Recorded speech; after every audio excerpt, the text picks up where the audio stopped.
नमस्कार दोस्तों, welcome to IFS के स्टडी प्लेटफॉर्म पे मैं अभिलाष आप सभी का स्वागत करता हूं।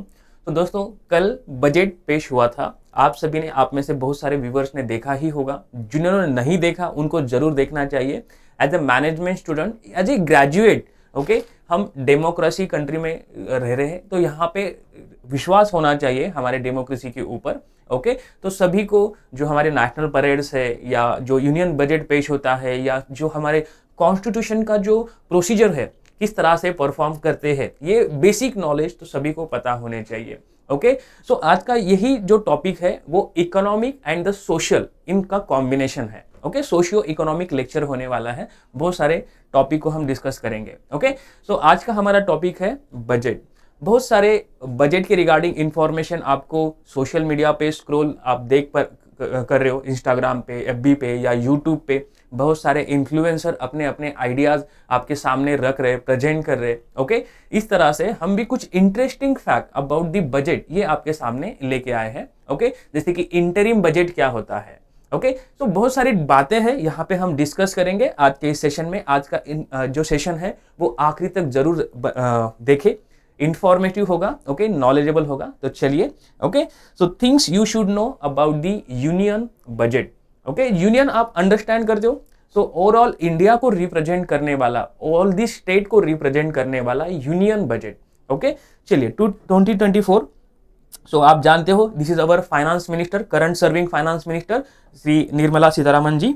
ओके, तो चलिए आगे बढ़ने से पहले एक छोटी सी जानकारी। यूजीसी नेट आप अचीव कर सकते हो। एक्सक्लूसिव रिकॉर्डेड कोर्सेज को आप परचेस कर सकते हो फ्रॉम दी आईएफएस। ओके, तो सिंपली विजिट दी ifsonline.com। चाहे वो आप पेपर 1 के लिए कर रहे हो या स्पेसिफिक आपका मैनेजमेंट, कॉमर्स, इकोनॉमिक्स या इंग्लिश के रिगार्डिंग है। ओके, बहुत सारे कोर्सेज है, उसको आप जरूर विजिट कीजिए पोर्टल पे। ओके, तो आपको यहाँ पे लाइव बैचेस मिलेंगे, recorded test series and the lecture series. Okay, so do visit, all the content are very high quality. Okay, अभी हमारा फ्लैट 75% ऑफर अभी भी जारी है। ओके, 26 जनवरी को ये हमारा ओकेजन पे, स्पेशल ओकेजन पे ये हमने ऑफर स्टार्ट किया था। Okay, so this Republic day अभी भी ऑफर वैलिड है। फ्लैट 75% आपको all the recorded course, all the batch course आपको यहाँ पे मिल सकते हैं। सिंपली विजिट ifsonline.com और यहाँ पे जब आप जो भी कोर्स है, चाहे वो आप टेस्ट सीरीज परचेस कर रहे हो, पेपर 1 के लिए कर रहे हो, और जहाँ पे आपको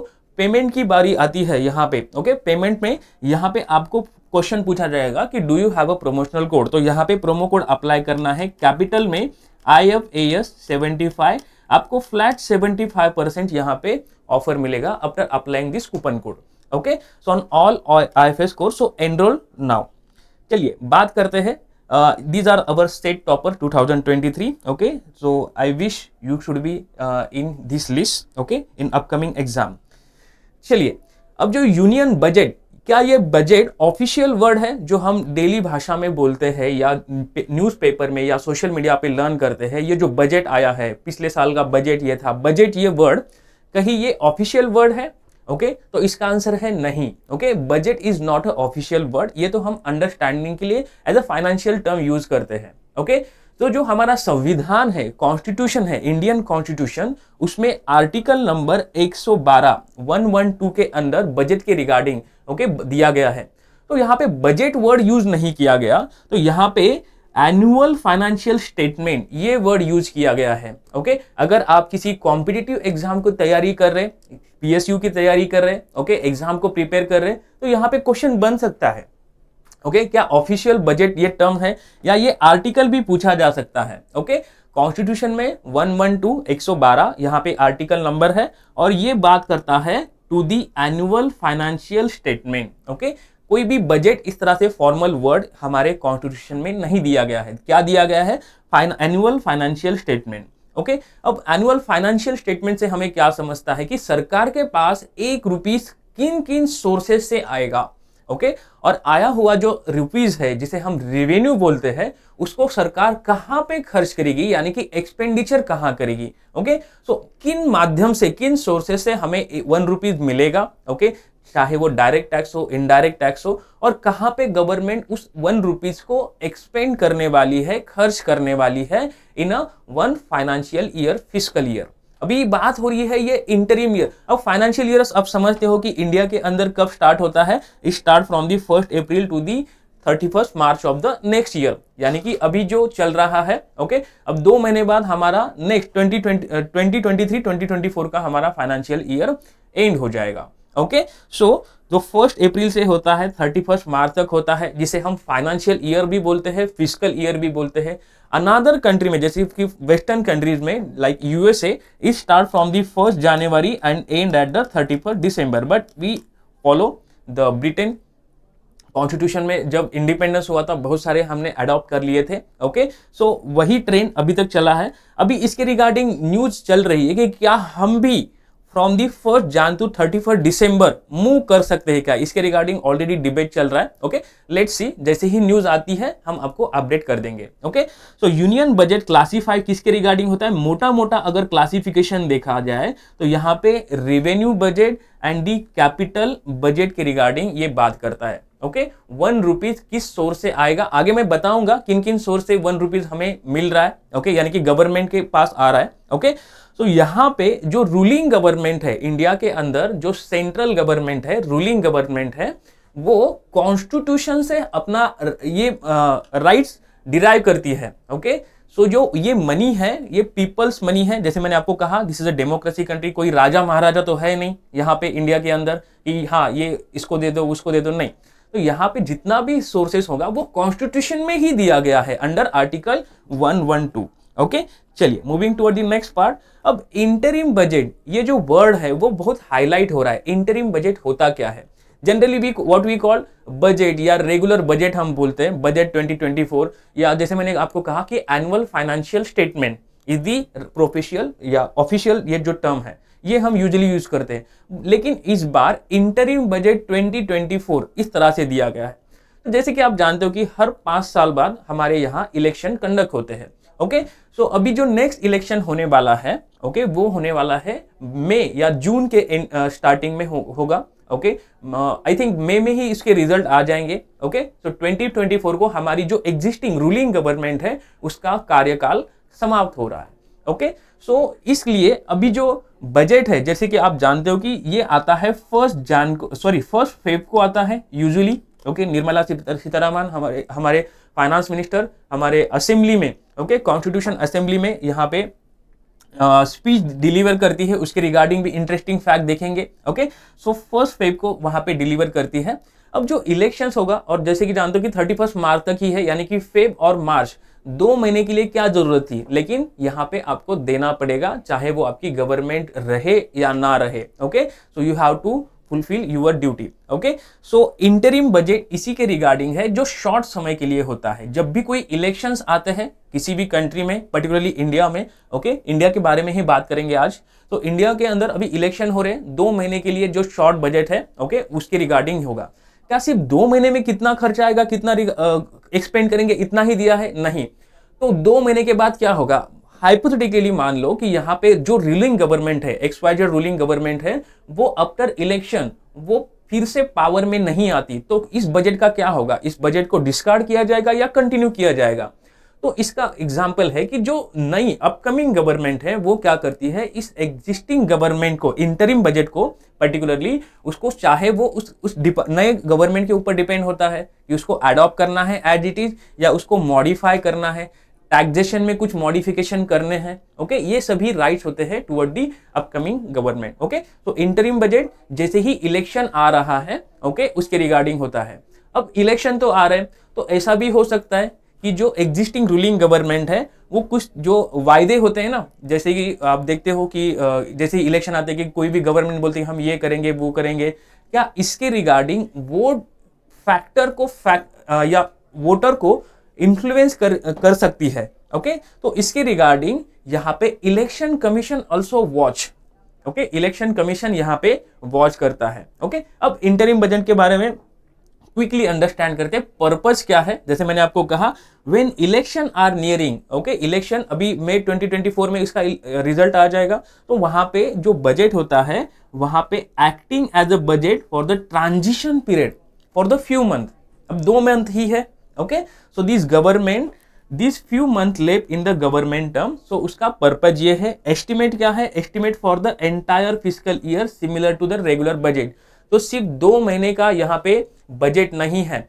हालांकि निर्मला सीतारमण जी यानी कि हमारे finance minister, current finance minister ने बोला है कि जो बजट है वो शॉर्ट है, जैसे ही इलेक्शन ये होगा कंडक्ट होगा, ऑब्वियसली दे आर कॉन्फिडेंट कि दे वापस पावर में आएंगे। ओके, उसके बाद वो फुल बजट को फिर से एक बार स्पीच देंगे। ओके, सो एक्सप्लेन करेंगे। तो एस्टिमेट क्या है, एंटायर फिजिकल ईयर या फाइनेंशियल ईयर आप बोल सकते हो, 1 ईयर के लिए होता है। मैंने आपको बताया है कि 1 अप्रैल से 31 मार्च के ड्यूरेशन में होता है। Okay, and interim budget is as regular as equal to regular budget. Okay, so government transition की वजह से होता है ये।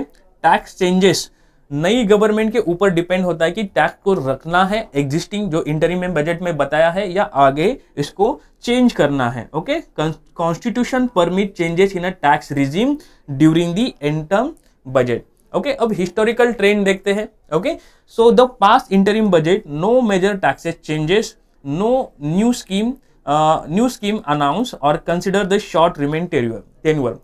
अब सेगमेंट्स क्या है एनुअल बजट के, उसके ऊपर भी हाईलाइट करते हैं। तो this report on the previous year income and expense.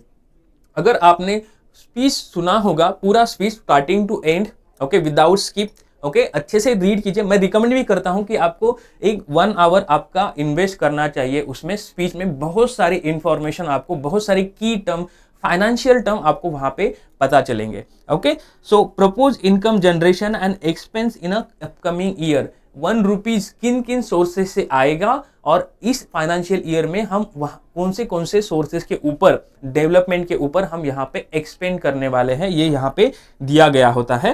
So that is interim budget segment में क्या होता है, सेम एनुअल बजट की तरह ही होता है interim budget. Okay, so previous year का इनकम कितना रहा, कितना एक्सपेंस किया हमने। ओके, जनरली गवर्नमेंट डेफिसिट में ही रहती है। गवर्नमेंट क्या करती है कि अगर उसके पास 100 रुपीज है तो वो 120 रुपया खर्च कर देती है, एक्सपेंस कर देती है। Okay, there is always deficit. Okay, अभी तक जो हिस्ट्री देखा जाए तो गवर्नमेंट डेफिसिट में ही है। ओके, जिसे हम फिस्कल डेफिसिट बोलते हैं। ओके, तो रेगुलेशन यहाँ पे इलेक्शन कमीशन का रेगुलेशन होता है। नॉर्मल डेज बजट में इलेक्शन कमीशन का इतना इन्फ्लुएंस नहीं होता जैसे कि इंटरिम बजट में होता है इन्फ्लुएंस, क्योंकि इलेक्शंस आ रहे, हो सकता है कि जो रूलिंग पार्टी है वोट के लिए कुछ बजट में ऐसे प्राविधान डाल दे जिसका इन्फ्लुएंस वोटर के ऊपर हो। तो इलेक्शन कमीशन जनरली उसको बारीकी से नजर ये करता है, रेगुलेट करता है। Okay, general election. So there is a possibility change that unfairly influence voter हो सकता है इसकी वजह से। ओके, ये हो गया इंटरिम बजट के रिगार्डिंग। अब कुछ फाइनेंशियल टर्म अंडरस्टैंड करते हैं। ओके, जो वर्ड्स है बार बार आपको न्यूज में आ रहे हैं। फर्स्ट है रेवेन्यू बजट क्या है। ओके, रिवेन्यू आप समझते हो, रिवेन्यू मीन्स आपको किन माध्यम से आपके पास पैसे आ रहे हैं, आसान भाषा में, देसी भाषा में बोला जाए तो। Okay, so include the government revenue receive, government के किन किन सोर्सेस से, डायरेक्ट टैक्स से, इनडायरेक्ट टैक्स से आ रहे। Okay, and the expenditure. Okay, so there are 2 kinds of revenue receive. First है tax and second is a non tax. Okay, so एक होता है टैक्स और एक नॉन टैक्स। अब नॉन टैक्स का एग्जांपल क्या है, जैसे कि मान लो आपने सिग्नल ब्रेक कर दिया। ओके, आपका चालान कट गया। Okay, so this come under the non tax. अब टैक्स जीएसटी है। ओके, या आप सैलरीड पर्सन हो, एक आपका बैंडविड्थ के ऊपर आ रहा है, टैक्स रिजीम में आ रहे हो तो वहां पे आपका टैक्स है। ओके, सो रिवेन्यू एक्सपेंडिचर क्या है, अब ये हो गया रिवेन्यू बजट। सेकंड टर्म है revenue expenditure. Okay, expenditure incurred on day to day functioning of the government on various services offered to the citizen. For example, जो गवर्नमेंट ऑफिशियल्स है उनकी सैलरी, ओके, वो भी क्या आती है, रिवेन्यू एक्सपेंडिचर में ही आती है। Okay, so various services offer to the citizen.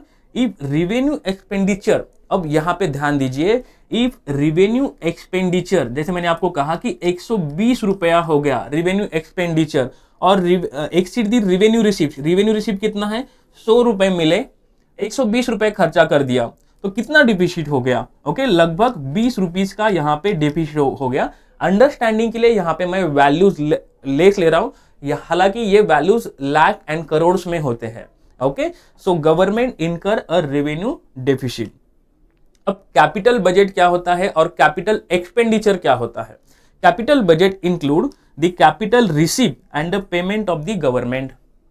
Okay, next like loans from the public से जो लोन लिया है, तो ये जो 20 रुपए का डिफिसिट है वो गवर्नमेंट कहाँ से लेती है? गवर्नमेंट क्या करती है? पब्लिक से फंड लेती है, आरबीआई से लेती है, फॉरेन आईएमएफ से लेती है, international monetary fund, world bank से लोन लेती है। ओके, और जो कार्टल्स है उनसे फंड लेती है, या जो हमारे पीएसयूज है उसको सेल करके मनी को रेज करती है। ओके, ताकि इस 20 रुपए को हमें चलाना भी है। अब ये 20 रुपए डिफिसिट क्यों होता है? गवर्नमेंट इतना 100 रुपए है तो 100 रुपए क्यों एक्सपेंड नहीं करती? ओके, सो यहाँ पे थोड़ा सा सोशियोलॉजिकल कंसर्न आ जाता है, जहां पे गवर्नमेंट जो पब्लिक के हित में ध्यान में रख के एक्सपेंड करती है, जैसे कि हॉस्पिटल्स को रेज करना, स्कूल को रेज करना, वहां पे ज्यादा एक्सपेंड चला जाता है। Okay, so capital expenditure is a expenditure on development of machinery, equipment, building, health facility, education etcetera.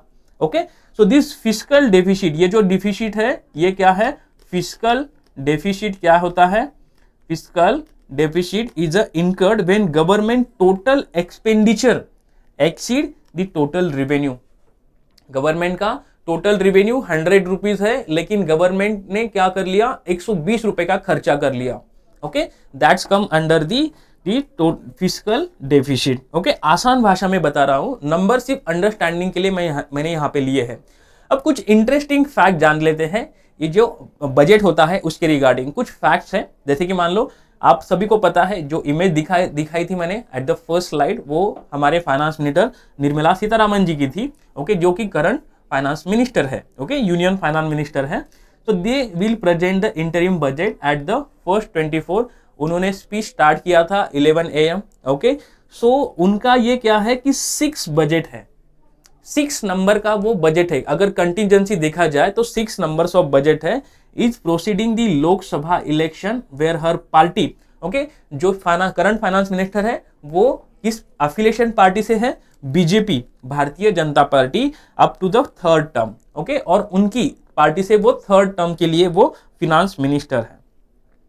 अब जानते हैं कुछ इंटरेस्टिंग फैक्ट। 1947 जब हमारा देश आजाद हुआ था, नया था, बहुत सारे चैलेंजेस थे हमारे कंट्री के सामने। ओके, सो उस केस में वहां के फाइनेंस मिनिस्टर कौन थे? तब के finance minister R K. Shanmukham Chetty. Okay, इतना क्राइसिस था उस समय, अभी आजाद हुए हैं, क्या करना है, प्रायोरिटी किसके ऊपर देना है। ओके, जैसे मान लो कि आपकी शादी कर ली और आपको सेपरेट कर लिया, अब देख लो आपका खुद का खर्चा, इस तरह की situation. Okay, just for understanding. Okay, so R K. Shanmukham Shetty was the economic. Okay, so post independence में ये टर्मोइल हुआ था। Present the India inaugural interim budget. Okay, तब उन्होंने ये जो इंटरिम बजट है, ओके, किसने शेयर किया था? अगेन ये आपका MCQ हो सकता है अपकमिंग किसी एग्जाम में। ओके, PSU एग्जाम में हो सकता है। ओके, तो this historical move up to response of a critical issues like a food grain scarcity. Food नहीं था, जितना ज्यादा पॉपुलेशन है उतना इनकम नहीं था, फूड के प्रॉब्लम थे, क्राइसिस थे, फाइनेंशियल क्राइसिस थे, सर्जिंग इंपोर्ट, हम ज्यादा इंपोर्ट के ऊपर डिपेंड थे, इतना हमारा इंफ्रास्ट्रक्चर नहीं था। ओके, कैपिटल बिल्डिंग नहीं था। ओके, इंफ्रास्ट्रक्चर नहीं था। रैम्पेट इन्फ्लेशन आसमान के ऊपर था, डबल डिजिट था इन्फ्लेशन 1947 में। उस सिचुएशन में ये interim budget R K. Shanmukham Chetty इन्होंने पब्लिश किया था। अब बात करते हैं सबसे पहले बजट इंडिया के अंदर किसने पेश किया था, तो वो थे जेम्स विल्सन। ये भी नाम याद रखिए, James Wilson. He was a Scottish economist working with the east India company, जो इंडिया के अंदर 150 साल राज कर रही थी। ओके, आए तो थे ट्रेड करने के लिए, लेकिन बाद में पता चला कि ये ऐसी सोसाइटी है कि इसको शेक कर दो। ओके, और आपस में झगड़ा चलता रहेगा, हम इसके ऊपर रूल करेंगे। अब हिस्ट्री में नहीं जाते, आपने हिस्ट्री पढ़ी है। Okay, so East India Company के वो इकोनॉमिस्ट थे। So presented India's first interim budget in the year of 1860। Okay, during the British era. Okay, British era का जेम्स विल्सन ने पब्लिश किया था इंटरिम बजट फर्स्ट। ओके, और भी interesting fact है, जैसे कि Nirmala Sitharaman is as her name history, उनका नाम अब हिस्ट्री में दर्ज हो चुका है। क्यों? क्योंकि he deliver the longest speech in India in the 2020, जो पिछले 3 साल पूर्व था। ओके, सो जो ड्यूरेशन होता है, जब भी कल जैसे मैंने आपको कहा कि कल 11 बजे निर्मला सीतारमण स्पीच दे रही थी, तो वहां पे वो कितने वर्ड्स में स्पीच दे रहे वो भी काउंट होता है, कितने ड्यूरेशन के लिए दिया है, टाइम ड्यूरेशन, वो भी काउंट होता है। Okay, so the longest budget speech in India history is 2020, जो दिया था निर्मला सीतारमण, लॉन्गेस्ट ड्यूरेशन का है। अगर मैं वर्ड की बात करूं कि एक वर्ड्स, ओके, कितने वर्ड्स होते हैं, तो वो आता है, ओके, उनका जो स्पीच था 42 मिनट के लिए था हर speech. And prime minister Manmohan Singh words count record. Okay, अगर वर्ड की बात करूं कितने वर्ड्स थे, तो उस हिसाब से प्राइम मिनिस्टर मनमोहन सिंह का जो बजट का स्पीच था वो सबसे ज्यादा वर्ड्स को कंटेन करता था। ओके, चलिए नेक्स्ट बात है कि Nirmala Sitharaman change the visual narrative of a budget. जब भी आप जानते हो कि अपने न्यूज़पेपर में भी देखा होगा या पेपर में देखा होगा कि पूर्व में क्या आता था कि एक लेदर का बैग आता था, रेड कलर का लेदर का बैग। ओके, सो जब भी बजट की बात आती थी वो लेदर का बैग पहले पेपर पब्लिश करते, क्योंकि वो कॉन्फिडेंशियल था, उस पब्लिक के सामने तो दिखा नहीं सकते। ओके, सो जब भी वो असेंबली में जाते हैं, ओके, सो असेंबली के जाने के पूर्व जो मीडिया को वगैरह दिखाते हैं वो लेदर बैग में कंटेन होता है कि क्या क्या बजट पेश करेंगे, उसके ऊपर सभी इकोनॉमी, इंडिया की इकोनॉमी एक साल में किस तरह से जाएंगी, ओके, उसके रिगार्डिंग सबकी आंखें उसी के ऊपर होती है। अब निर्मला सीतारमण ने ये लेदर बैग को हटा के उसको रिप्लेस किया विद द वही खाता जो हम रेगुलर इंडिया में यूज करते ट्रेडिशनली। ओके, तो उन्होंने 2019 में उस लेदर बैग को रिप्लेस किया विद द वही खाता। ओके, उसको नाम भी दिया गया है वही खाता। Okay, and in the year of 2019। अब आज कल का जो देखो, ओके, कल उनके हाथ में बही खाता नहीं था, उनके हाथ में टैबलेट था। ओके, यानी कि ये सिंबलाइज करता है toward the digitalisation of India. Okay, so in the pandemic from further innovation has been done and leading to paperless budget presenting to the digital tablet in the year of 2021-22। Okay, 2019 में leather bag को replace करके बही खाता हुआ और 2021-22 में tablet के माध्यम से हमने इसको प्रेजेंट किया है, यानी कि इंडिकेटिंग पेपरलेस बजट। ओके, चलिए अब एक इंटरेस्टिंग फैक्ट होता है कि हलवा सेरेमनी होता क्या है। आपने वो इमेज देखे होंगे, एक कढ़ाई होती है जो नॉर्मली गाजर का ही हलवा होता है, उसमें वो निर्मला सीतारमण जी वहां पे सर्व करती है। ओके, वेरियस मिनिस्टर्स को या जो भी ब्यूरोक्रेट्स है उनको सर्व करती है। ओके, सो सभी को सर्व नहीं किया जाता, एज ए 4-5 लोगों को, की पर्सन को सर्व किया जाता है। ओके, तो ये हलवा सेरेमनी होता क्या है, जब भी बजट होता है ना वो बहुत कॉन्फिडेंशियल होता है। ओके, उसको लीक नहीं किया जा सकता। ओके, एक केस हुआ था, वो आगे देखेंगे किस ईयर में लीक हुआ था। ओके, सो उसको बहुत कॉन्फिडेंशियल रखा जाता है। तो जो प्रिंटिंग मशीन होती है वो हमारे राष्ट्रपति भवन के भी विंग्स है। Okay, A wing, B wing, so वहां पे राइट विंग में ही हमारा फिनांस मिनिस्ट्री है। फिनांस मिनिस्ट्री के ही बेसमेंट में एक प्रिंटिंग प्रेस रखा गया है, मिंट। ओके, सो उस प्रेस के जो भी वर्कर्स होते हैं लगभग उनके मोबाइल, उनके सभी कांटेक्ट ही कट होता है। नो फैमिली से कोई बात नहीं कर सकता, कोई बाहर नहीं जा सकता जब तक ये काम पूरा कॉन्फिडेंशियली कंप्लीट नहीं होता। ओके, तो halwa ceremony proceeding the budget presentation symbolize the initiation of a printing process. जो बजट है, डेटा है, उसको प्रिंट किया जा रहा है। Okay, so this ministry staff working in isolation, इनको इतना कॉन्फिडेंशियल रखा जाता है। ओके, जो ब्यूरोक्रेट्स होते हैं जैसे कि CBI वगैरह हो गया, तो उनका कड़ा वहां पे निगरानी रहती है, कड़ी निगरानी में वो कंप्लीट किया जाता है। सो ओवर अ वीक, लगभग एक हफ्ते तक, ओके, या इसके बियॉन्ड भी हो सकता है कि वो किसी से बात नहीं कर सकते, इवन फोन भी नहीं होता है उनके पास। ओके, तो this to maintain the secrecy, confidentiality maintain करने के लिए। तो the tradition date back to the ensure confidentiality of the budget details. अब नेक्स्ट फैक्ट है कि Morarji Desai hold highest record किसके रिगार्डिंग, उन्होंने सबसे ज्यादा मैक्सिमम नंबर ऑफ बजट पेश किए हैं, और वो नंबर क्या है, 10 नंबर उन्होंने 10 बार उन्होंने ये बजट पेश किया है एज अ फाइनेंस मिनिस्टर। उनके बाद कौन आते हैं, P. चिदम्बरम, उन्होंने 9 बार पब्लिश किया है। Then Pranab Mukherjee, then the CD Deshmukh 7 times. Okay, so descending order में भी पूछा जा सकता है इन PSU। सबसे ज्यादा मोरारजी देसाई ने दिया था 10 बार। उसके बाद आता है चिदम्बरम जी, उनका 9 बार उन्होंने पब्लिश किया था। Okay, as a finance minister. Pranab Mukherjee 7 time, CD Deshmukh 7 time. Okay, so list है यहाँ पे, Yashwant Sinha 6 time, Manmohan Singh 6 time, YB Chauhan 5 time, TT Krishnamachari 5 times, Nirmala Sitharaman 5 times, including this was the 6th time. Okay, so Arun Jaitley 5 times. Okay, so सबसे ज्यादा मोरारजी देसाई 10 टाइम्स उन्होंने दिया था, और निर्मला सीतारमन विल ज्वाइन अगर अगले साल भी आते हैं। ओके, लगता तो है, कॉन्फिडेंस तो है गवर्नमेंट ओके अपने आप पे। So minister present the maximum constitutive number of budget. अगर वो आते हैं और फिर से वही फाइनेंस मिनिस्टर रहते तो ऑब्वियसली मोरारजी देसाई का रिकॉर्ड निर्मला सीतारमन जी ब्रेक करेंगे। ओके, चलिए अब 1958 में ये जो पेपर है, जो सीक्रेसी है इंटरिम बजट का, वो लीक हुआ था। Okay, this was a leak. So this union budget was leaked during the finance minister John Mathai's tenure. Okay, John Mathai was the finance minister. उनके ड्यूरेशन में ये लीक हुआ था पोस्ट 1980. ओके, सो जैसे मैंने आपको कहा कि अभी प्रिंटिंग मशीन का है, फाइनेंस मिनिस्टर के बेस ग्राउंड में ही है। ओके, सो यहाँ पे सबसे पहले क्या था, यहाँ पे ये जो प्रिंटिंग प्रोसेस था, moved from the Rashtrapati Bhavan to the Minto road. Okay, so furthermore the shift to the bilingual presentation occurred in the 1955 and 1956. English and Hindi as a national language है तो बाइलिंगुअल में ये बजट आता है। Okay, so with budget being printed in a both English and Hindi language. Okay, ये भी information आपके लिए इंपॉर्टेंट है।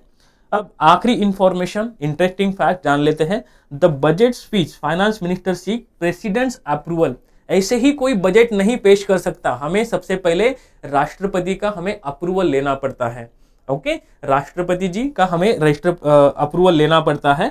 So the traditional maintain for the year, this tradition is maintain for the years. Okay, so post budget process, और जैसे ही ये budget publish होता है, स्पीच डिलीवर होता है, उसके बाद जो फाइनेंस मिनिस्टर है और उनके साथ जो वर्किंग पीपल्स है जिन्होंने उस बजट के ऊपर काम किया है, ओके, वो सभी आते हैं और जो नॉर्मल प्रेस होता है उनके क्वेश्चंस को आंसर करते हैं। Okay, including the finance minister, minister of state for the finance, finance secretary and other minister of secretary serving a platform for discuss the budget announcement. अब आप मुझे ये बताइए, मैंने आपको बताया जो था ओके कि फाइनेंस मिनिस्टर निर्मला सीतारमन जी है, वेरी कॉमन नॉलेज है।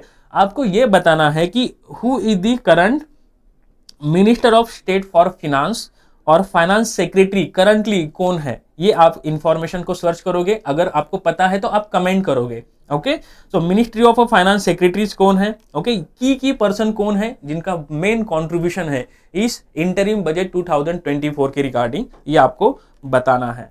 ओके, नेक्स्ट एक बात आई थी head count ratio. As a management student आपको पता होना चाहिए कि हेड काउंट रेशियो क्या होता है। हालांकि UGC net management syllabus unit 4 में हम रेशियो एनालिसिस करते, वेरिएंस एनालिसिस करते। अब हेड काउंट रेशियो होता क्या है, ये तो हमारे सिलेबस में है नहीं। ओके, तो हेड काउंट रेशियो क्या है, it is used to measure the poverty line. Okay, India के अंदर या किसी भी कंट्री के अंदर कितने पॉपुलेशन एक बिलो पॉवर्टी लाइन है। ओके, ये काउंट करने के लिए हम हेड काउंट रेशियो को भी हम H नाम के सिंबल से इंडिकेट करते हैं। ओके, ये याद रखिए।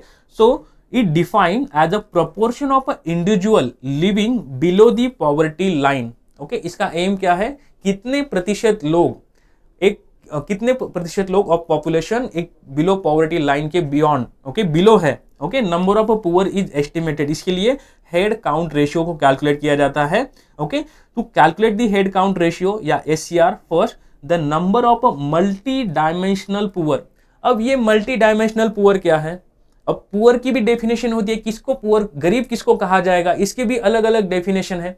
अब मल्टी डायमेंशनल पुअर क्या होता है, multi dimensional poor indicate the 12 indicators. कितने इंडिकेटर्स है, 12 indicators, including the health, education, the standard of living. इस तरह से 12 इंडिकेटर्स होते हैं, उसके बेसिस पे हम मल्टी डायमेंशनल पुअर को कैलकुलेट करते हैं।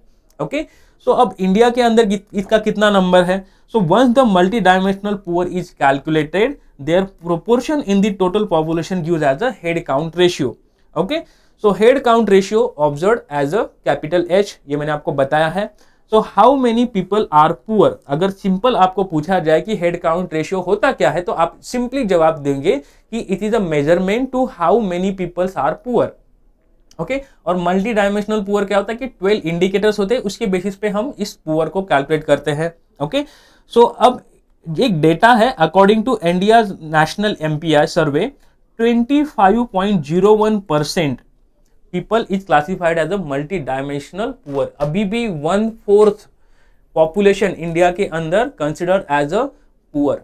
ओके, देखो इनके लिए कुछ ना कुछ कंट्रीब्यूशन आपकी साइड से होना चाहिए, कुछ कर सकते हो रिसर्च करके उनके बेटरमेंट के लिए। ओके, सो फाइनेंशियल इंक्लूजन करना है आपको, या वेरियस इंक्लूजन करना है, बेटरमेंट देना है सोसाइटी को, आपको भी कुछ ना कुछ देना पड़ता है। ओके, चलिए, so how to calculate this head count ratio? तो सिंपल फॉर्मूला है capital H equal to Q upon N।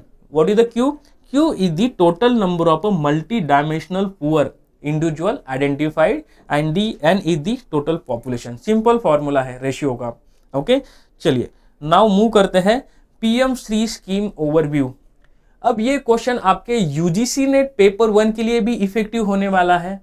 Okay, अब क्विकली अंडरस्टैंड करते हैं, इसके रिगार्डिंग इन डिटेल वीडियो हम लेके आएंगे। ओके, PM श्री स्कीम क्या है, हो सकता है अपकमिंग जून एग्जाम में या वेरियस स्टेट एग्जाम में इसके रिगार्डिंग क्वेश्चन पूछा जाए in higher education unit. Okay, चलिए, अब this is initiative by the ministry of education. कई बार इसी बेसिक इंफॉर्मेशन को भी हम इग्नोर कर देते हैं। तो ये किसने इनिशिएटिव किया था? Ministry of education. पूर्व में क्या था? HRD, human resource development department okay. ओके, उसको चेंज करके नाम चेंज हुआ है। Okay, ministry of education. अब इस PM श्री का ऑब्जेक्टिव क्या है? To develop over 14,500 school across the India. Okay, तो 14,500 स्कूल को हमें डेवलप करना है। ये सभी बातें हमारे इंटरिम बजट में ही दी गई है। ओके, हमारे सिलेबस के अकॉर्डिंग क्या होना चाहिए उसको एक्सट्रैक्ट करके हम आपके लिए लेके आ रहे हैं। So management strengthen existing school manage by the central, state and the local bodies. इसको रेगुलेट कौन करेंगे? 3 bodies, central, state and the local bodies. Okay, central state आप समझते हो, लोकल बॉडी यानी कि म्युनिसिपालिटी हो गया या जिला परिषद हो गया, तो उसको रेगुलेट करेगा। ओके, अब की फीचर्स अंडरस्टैंड करते डायरेक्ट पॉइंट टू पॉइंट बात करेंगे। यहाँ पे मॉडल स्कूल होगा, showcase prominent of the national education policy NEP 2020। I hope आप सभी ने NEP पढ़ा है। As a teacher, as a educator, आपको NEP के बारे में पता होने चाहिए और उसके जो रिकमेंडेशन है वो आई होप आप सभी इंप्लीमेंट कर रहे। ओके, सो NEP 2020 में दिया था। Next, exemplar role. This PM Shri school act as exemplars offering mentor to the nearby schools.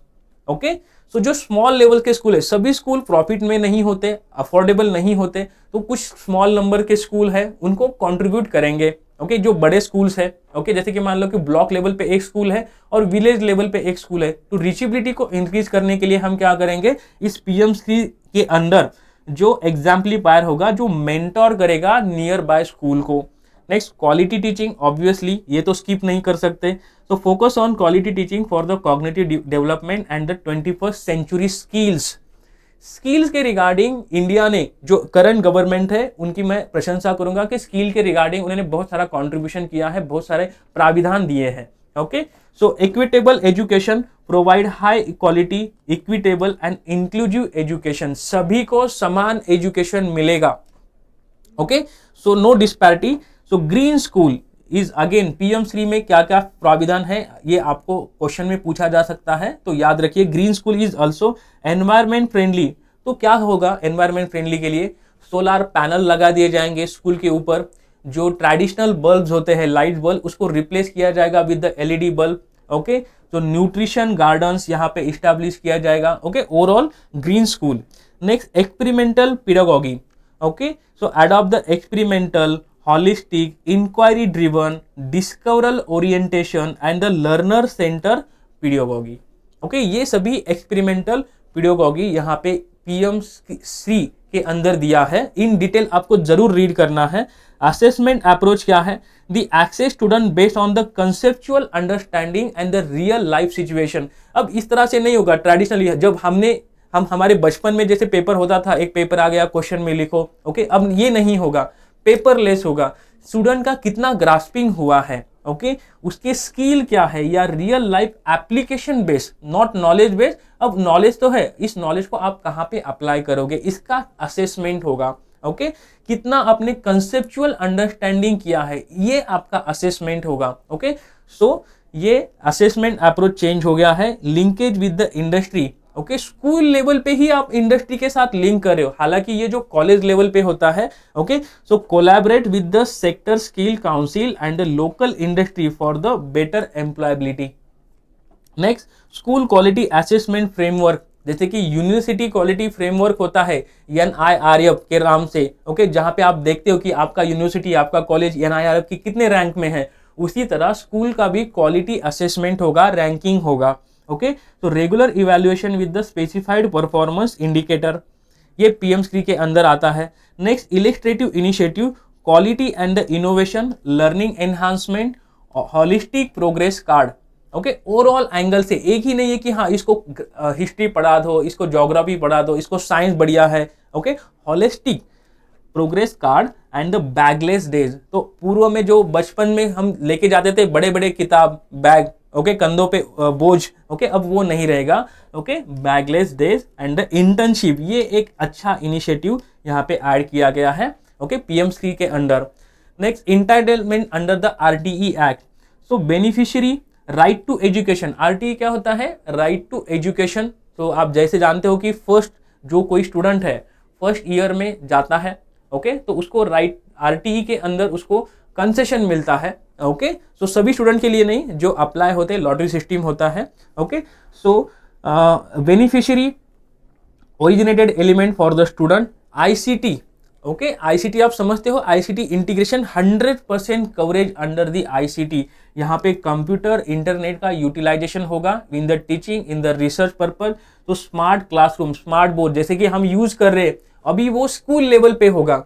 जो हम टैबलेट यूज करते हैं, हम जो स्मार्ट बोर्ड यूज करते हैं, वो अभी स्कूल लेवल पे होगा, ओके।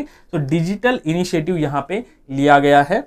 अब implementation and the selection strategies क्या है? Administrative structure, that mean implemented to the existing administrative structure, जो ऑलरेडी एग्जिस्टिंग एडमिनिस्ट्रेशन है। फॉर एग्जाम्पल, समग्र शिक्षा या जो केंद्रीय विद्यालय है, यहाँ पे सबसे पहले अडॉप्ट किया जाएगा, या नवोदय विद्यालय, कहीं ना कहीं आपने वहां से पढ़ाई की होगी या एग्जाम दिया होगा, नवोदय विद्यालय, केंद्रीय विद्यालय, ओके। सो चैलेंज मोड सिलेक्शन होगा यहाँ पे। School compete for the support for become example for schools, okay. यहाँ पे स्कूल के बिटवीन जो स्कूल्स है, एग्जिस्टिंग स्कूल्स है, उनके बीच में ही कंपटीशन होगा to become the best exemplifier school, और उसको रिवॉर्ड भी दिया जाएगा।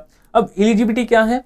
Elementary and secondary, senior secondary school manage by the central, state, union territory government या local self government.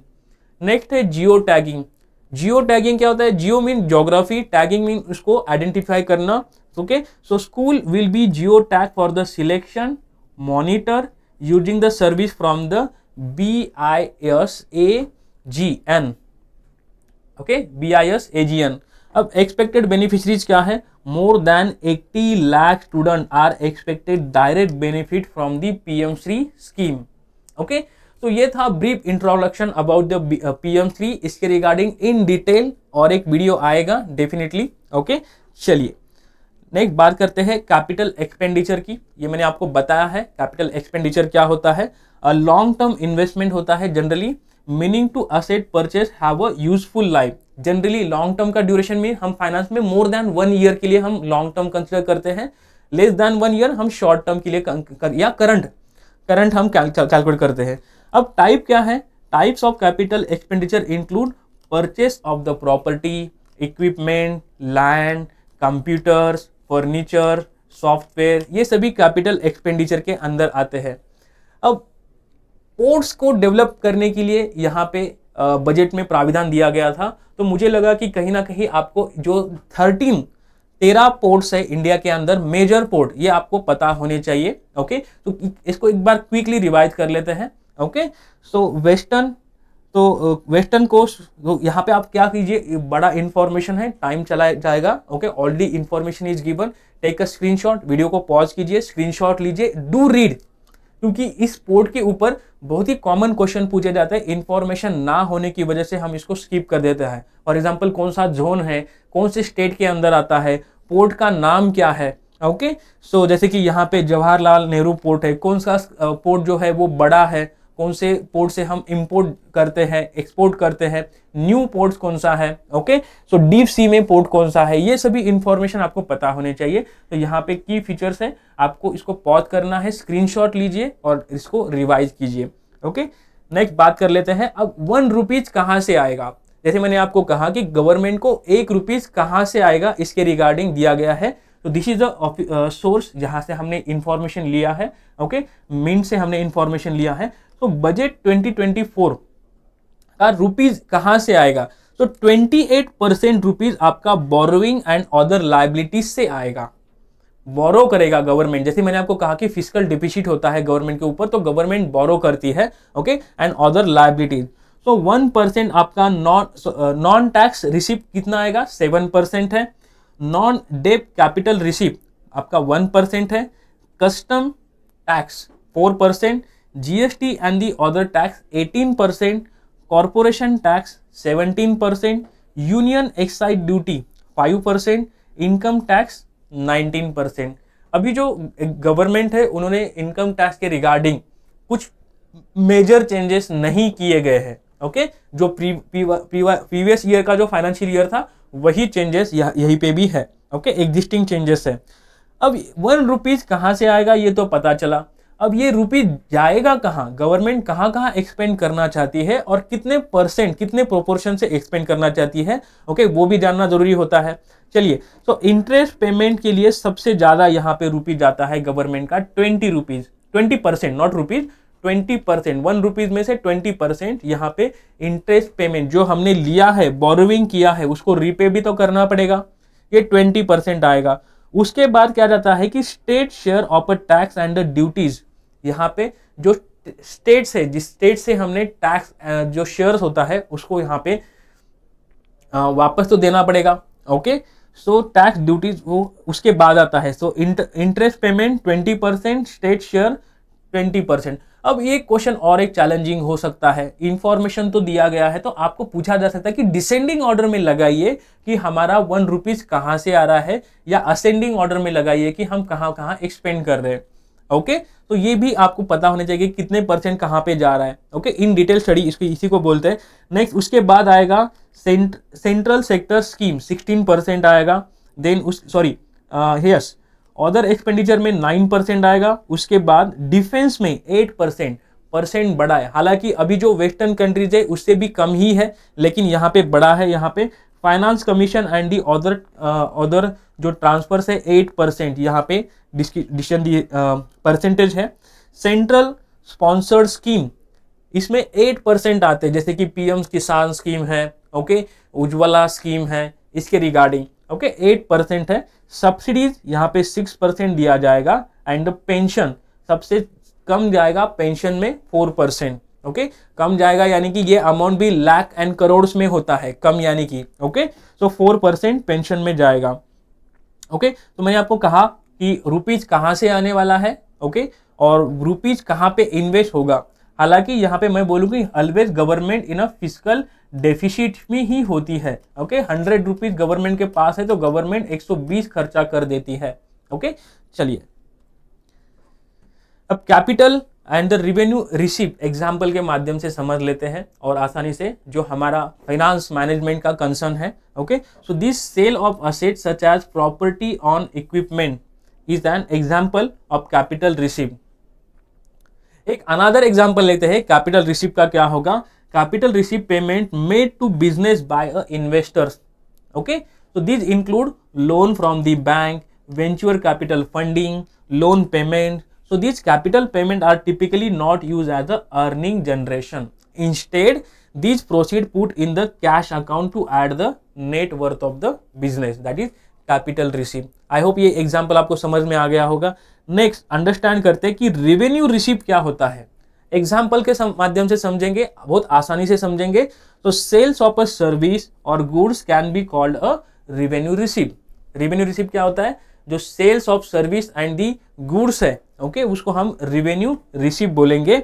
Okay, so example क्या है? For example include the sales invoice, tax invoice, cash memos. Okay, another example समझ लेते हैं। Receipt are the fees, gift, donation, grant, fine, penalties, royalties, interest, ये सभी क्या है? रेवेन्यू रिसीप्ट के अंदर ही आते हैं। ओके, तो रेवेन्यू रिसीप्ट को हम और एक नाम से जानते हैं, वो क्या है? Operating income. Revenue receipt and operating income same ही होता है, कंफ्यूज ना हो। ओके, रेवेन्यू रिसीप्ट में also called as operating income, they are earn part of companies main operation. Okay, company का जो कोर ऑपरेशन से है, जहां से रेवेन्यू आ रहा है, ओके, उसको ऑपरेटिंग इनकम बोलते हैं। That is record as a income statement. Okay, चलिए अब capital and the revenue expenditure का एग्जांपल मैंने आपको बताया है। अब इफेक्टिव कैपिटल एक्सपेंडिचर क्या होता है? जो वर्ड दिया गया है effective capital expenditure. So effective capital expenditure is the sum of capital expenditure and grant for creation of a capital asset. Okay? अब इस बजट में कितना दिया गया है? 13.7 लाख करोड़ और 4.5% of GDP. GDP gross domestic product. Okay, अब इस 2024 में निर्मला सीतारामन ने जीडीपी की अपनी एक अलग डेफिनेशन दी है, वो आप मुझे कमेंट में बताओगे। अकॉर्डिंग टू निर्मला सीतारामन जी, उन्होंने जीडीपी की क्या नई डेफिनेशन दी है? Okay, so union budget 2023-24। Okay, so I hope ये सेशन आपको इंफॉर्मेटिव लगा होगा। ओके, इसी तरह से जो ऑफ टॉपिक्स है, ओके, एग्जाम के रिलेटेड, वो आपके क्वालिटी, दर्जेदार क्वालिटी आपके लिए लेके आएंगे। ओके, सो यूजीसी नेट के रिगार्डिंग ऑल डिटेल्स आपको जानने के लिए आपको पास एक ऐप होना चाहिए। वो ऐप है IFS का। इस ऐप को आप एंड्रॉइड माध्यम से, यानी कि एंड्रॉइड प्लेटफॉर्म से डाउनलोड कर सकते हो या iOS प्लेटफॉर्म से डाउनलोड कर सकते हो। तो इस ऐप को क्यों डाउनलोड करना है? क्यों ये एक ऐसा ऐप है जो आपके पास क्यों होना चाहिए? क्योंकि इसी एक ही ऐप में आपको ऑल एग्जाम डिटेल्स पता चलेंगे। एग्जाम का पैटर्न, अगर कोई पैटर्न चेंज हो गया है तो ऑथेंटिक सोर्स से यहाँ पे इंफॉर्मेशन आपको प्रोवाइड कर दी जाती है। तो आपको कहीं इधर उधर जाने की जरूरत नहीं है, ऑथेंटिक इंफॉर्मेशन के ऊपर आप रिलाय हो सकते हो। Okay, all about the exam, exam को स्ट्रैटेजी दी गई है, पेपर पैटर्न क्या है, सिलेबस क्या है, प्रीवियस ईयर एनालिसिस क्या है, ये सभी आप आइदर ऐप के माध्यम से डाउनलोड कर सकते हो या ऐप पे, IFS के ऐप पे विजिट कर सकते हो। कंप्लीट सिलेबस दिया गया है, कट ऑफ मिलेगा आपको, लेटेस्ट कट ऑफ मिलेगा। ओके, प्रीवियस ईयर पेपर को आप डाउनलोड कर सकते हो, चाहे वो यूजीसी का हो, स्टेट का हो, उसको आप डाउनलोड कर सकते हो। पेपर को, एनालिसिस को आप डाउनलोड कर सकते हो।